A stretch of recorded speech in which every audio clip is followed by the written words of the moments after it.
ఆశ ఆశగా అడిగింది మాతో సావాసం, హాయి హాయిగా నవ్వింది మాతో సంతోషం.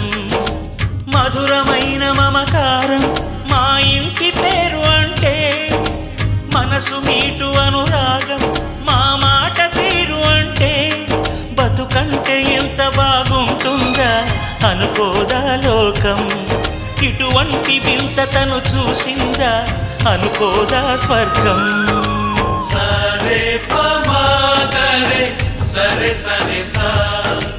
ఆశ ఆశగా అడిగింది మాతో సావాసం, హాయి హాయిగా నవ్వింది మాతో సంతోషం.